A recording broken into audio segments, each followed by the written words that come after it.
Hello everybody. In today's video lecture we are going to cover chapter number 10 of the novel Kanthapura by Raja Rao.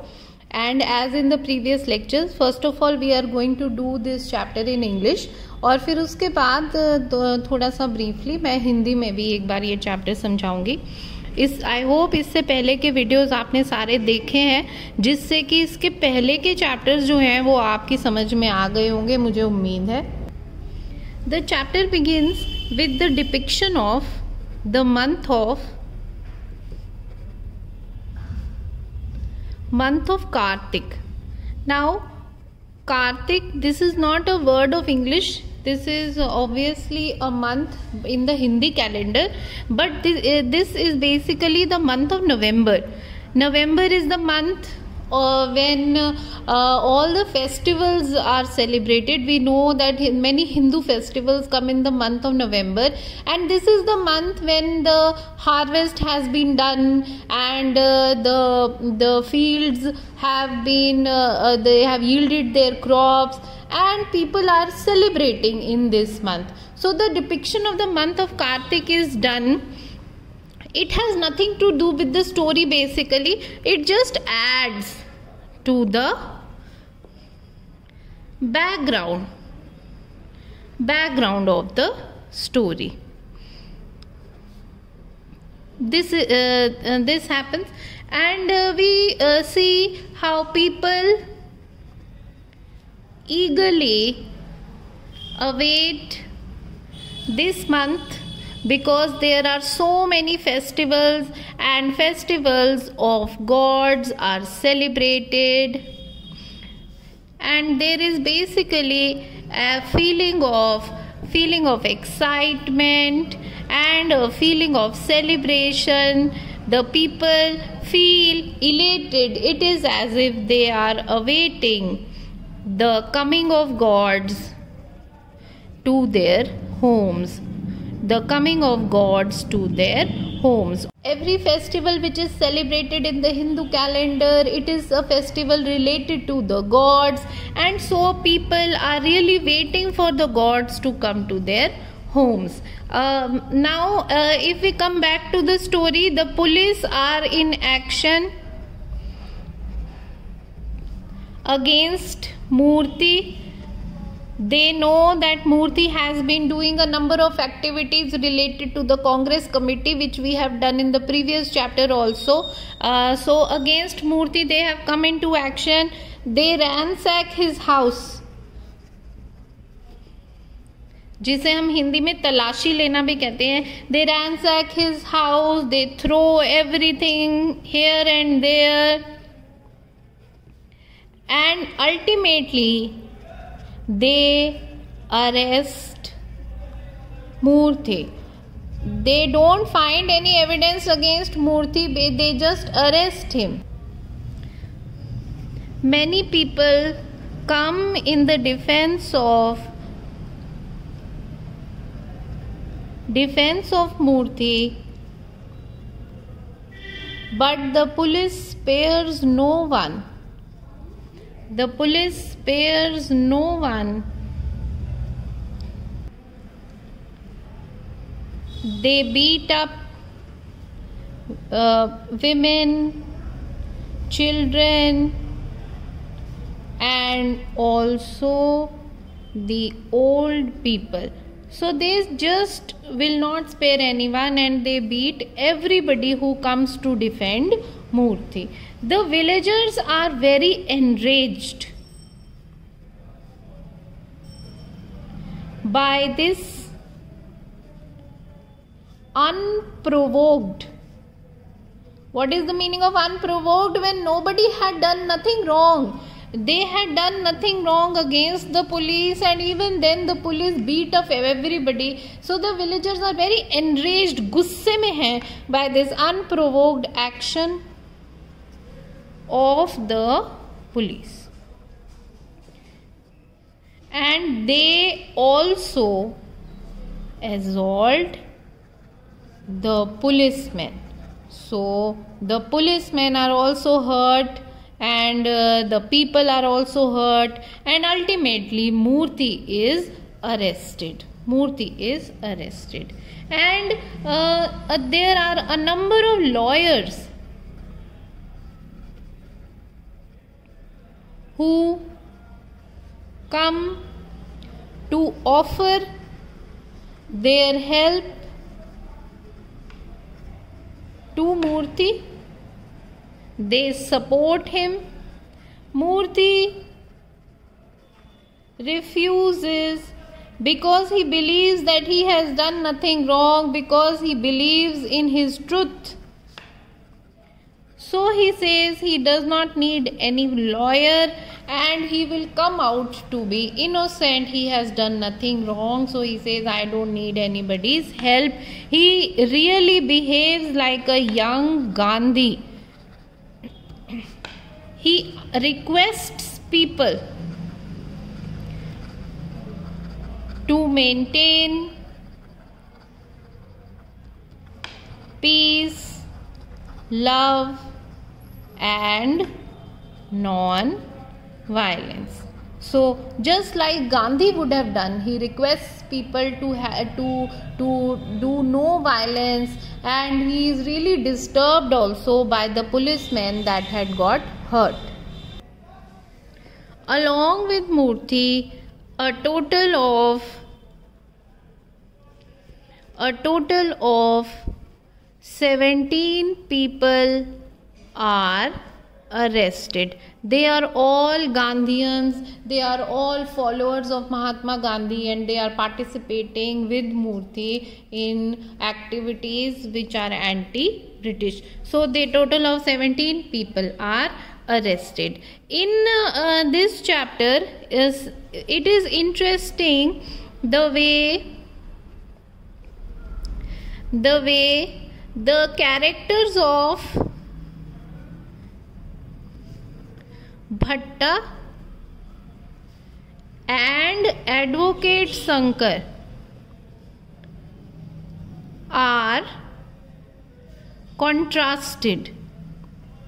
Contrasted means they are very different. They are almost opposite characters, and the author basically he uses these two characters and he tries to tell us how different they are from each other. So Bhatta looks like a total negative character in front of Advocate Sankar. We have already done both the characters in detail, and Advocate Sankar appears to be so positive, such a really honest and pious person as compared to Bhatta. So we are trying to sketch the contrast over here. Sankar this side and Bhatta this side, and see, you will see point by point what I mean to say contrast.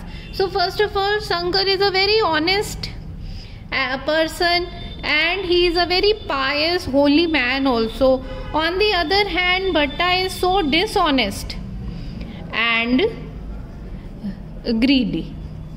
The second point about Sankar is that he wears khadi and he follows Gandhian principles. We know that about Advocate Sankar. We have done it in his character also in detail. We have done this.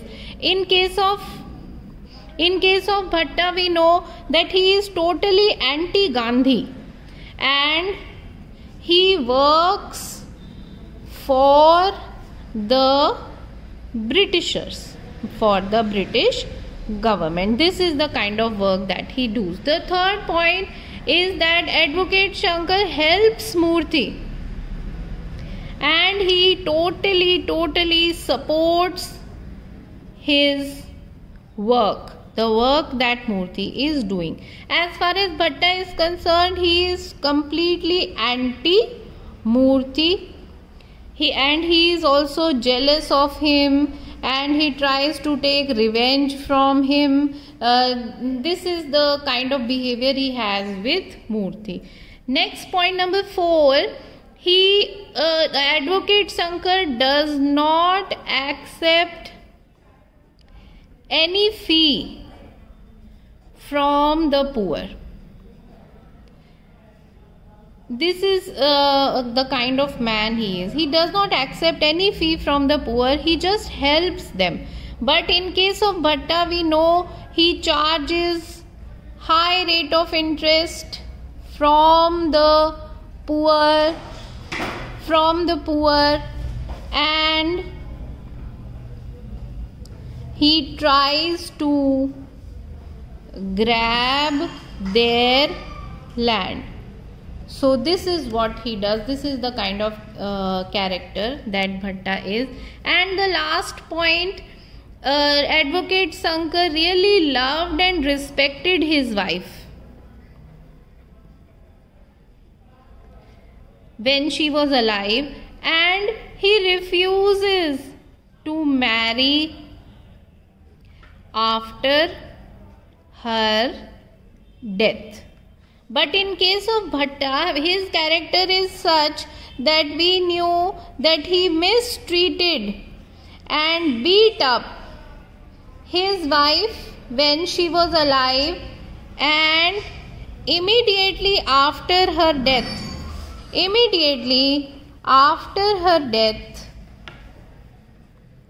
he marries a young girl who brings him dowry. So just for the greed of dowry, he immediately marries another girl. This is the contrasting character of Sankar and Bhatta that we come to know in this chapter, and this is something which you must remember. It is very important in the character sketches also.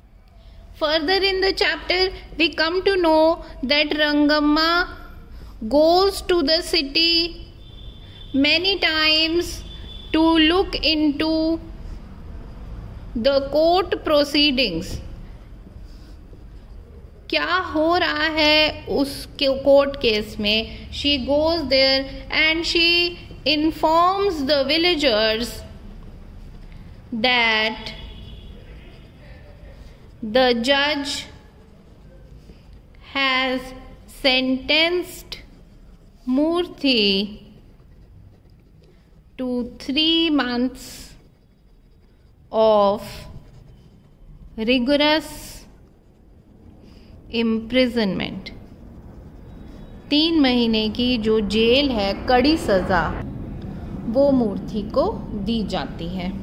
In next point we can write, the villagers mourned the arrest of Murthy and fasted for him. And in the end of the chapter, another incident happens. Ramakrishnaiah,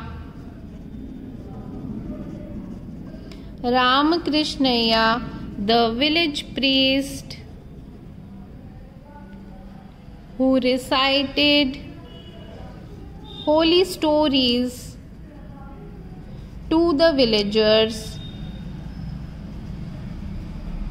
dies. So this happens in chapter number 10, and I am going to briefly explain this in Hindi also. Chapter number 10 में कार्तिक का महीना, नवंबर का महीना जो है उसको बहुत अच्छे से दिखाया गया है. लोग सेलिब्रेशंस की इंतज़ार कर रहे हैं. बहुत सारे त्यौहार इसमें आते हैं, और जो त्यौहार हैं वो भगवान से ही रिलेटेड होते हैं. तो लोगों को ऐसा लगता है कि जैसे भगवान ही उनके घर आने वाले हैं. गांव में एक एक्साइटमेंट का माहौल है. लेकिन उधर पुलिस जो है वो मूर्ति के पीछे पड़ी है. जब से उसने कांग्रेस कमेटी का गठन किया है, वो उसके घर की तलाशी लेते हैं, सब कुछ इधर उधर फेंक देते हैं, और अल्टीमेटली मूर्ति को अरेस्ट किया जाता है. जब मूर्ति को अरेस्ट किया जाता है, बहुत से गांव के लोग उसकी डिफेंस में आते हैं, उसे बचाने आते हैं, लेकिन पुलिस किसी को भी नहीं छोड़ती. चाहे बच्चे हों, चाहे औरतें हों, चाहे वृद्ध लोग हों, सबको पीटती है.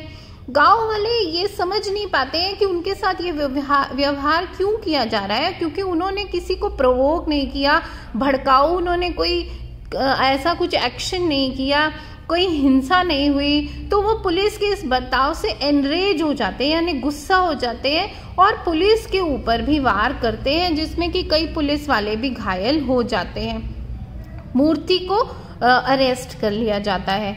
बहुत से लॉयर सामने आते हैं जो मूर्ति को कहते हैं कि हम तुम्हारे लिए केस लड़ेंगे, लेकिन मूर्ति मना कर देता है। वो गांधी की तरह सत्याग्रही है, उसे लगता है कि अगर मैं सच बोल रहा हूँ, मैंने कोई गलती नहीं की है, तो मेरे साथ अन्याय नहीं होगा। वो लोगों से रिक्वेस्ट करता है कि वो शांति बनाए रखें, अहिंसा का पालन करें और किसी को मारें पीटे ना। उसे इस बात का भी दुख है कि पुलिस वालों को लोगों ने क्यों मारा, उसके अरेस्ट के दौरान ऐसा करना ज़रूरी नहीं था। मूर्ति के साथ साथ 17 और लोगों को गिरफ्तार किया जाता है और इस चैप्टर में बहुत ही अच्छे तरीके से शंकर और एडवोकेट शंकर, जो कि लॉयर हैं, और भट्टा के किरदार को आपस में तुलना करके बताया जाता है कि कितने अलग हैं। शंकर कितना अच्छा व्यक्ति है और भट्टा कितना बुरा व्यक्ति है। जैसे कि पहले पॉइंट में ही हमने लिखा है कि एडवोकेट शंकर एक बहुत ही ईमानदार आदमी थे, जिनकी आत्मा बहुत ही पवित्र थी, और उधर से भट्टा जो है वो बड़ा ही बेईमान है, लालची है, पैसे का लालच उसे हमेशा रहता है। जो शंकर है वो खादी पहनते हैं और गांधी के प्रिंसिपल्स को फॉलो करते हैं, जबकि भट्टा पूरी तरह से एंटी गांधी है, गांधी के खिलाफ है और रादर ब्रिटिशर्स की ही सपोर्ट करता है। उधर एडवोकेट शंकर मूर्ति की पूरी मदद करते हैं और उसका सपोर्ट करते हैं, जबकि भट्टा जो है वो मूर्ति से बहुत ही ईर्ष्या करता है और उसके खिलाफ है। एडवोकेट शंकर जो है वो गरीबों से कोई फीस नहीं लेते, उनके केस लड़ने के लिए मदद ही करते हैं, जबकि हमने देखा है भट्टा तो जो है वो गरीबों को ही रादर अत्याचार करता है, उनसे बहुत ज़्यादा रेट ऑफ इंटरेस्ट लेता है और उनकी ज़मीन हथियाने के पीछे लगा रहता है। हम देखते हैं कि ऐसा हमें बताया जाता है नॉवेल में कि एडवोकेट शंकर अपनी बीवी से, अपनी वाइफ से बहुत प्यार करते थे, बड़ी इज्जत करते थे, उन्हें माँ लक्ष्मी की तरह मानते थे, और उसकी मरने के बाद वो बिल्कुल रिफ्यूज़ कर देते हैं कि वो दूसरी शादी नहीं करेंगे, और ये इस तरह का किरदार उनका दिखाया गया है। भट्टा के बारे में हमें बताया गया है कि वो अपनी बीवी को बहुत मारते पीटते थे बेचारी को जब वो जिंदा थी, और उसके मरने के बाद वो उसको जब बहुत अच्छी डाउरी मिलती है, दहेज मिलता है, इस लालच में वो एक यंग लड़की से शादी कर लेते हैं। तो कितना कॉन्ट्रास्टिंग कैरेक्टर इन दोनों का हमें नजर आता है। उसके बाद हमें पता लगता है कि मूर्ति का केस जो आगे बढ़ रहा है, रंगम्मा गांव से शहर जाती है कई बार और देख कर आती है कि कोर्ट में क्या चल रहा है, कोर्ट की एक्टिविटीज अटेंड भी करती है, और फिर वो गांव वालों को आकर बताती है कि मूर्ति को 3 महीने की कठिन सजा जो है वो मिलती है जेल की। गांव वाले इस बात पे बहुत बेचारे परेशान हैं और मूर्ति के कहने के अनुसार वो शांतिपूर्ण तरीके से फास्टिंग करते हैं। अंत में एक एपिसोड और होता है जिसमें रामकृष्णैया, जो कि गांव के प्रीस्ट हैं, जो गांव वालों को भगवान की कथाएं सुनाया करते थे, उनका भी देहांत हो जाता है। इसी से चैप्टर खत्म होता है। So this is where I conclude my video and I will see you in my next video with further chapters. Thank you very much.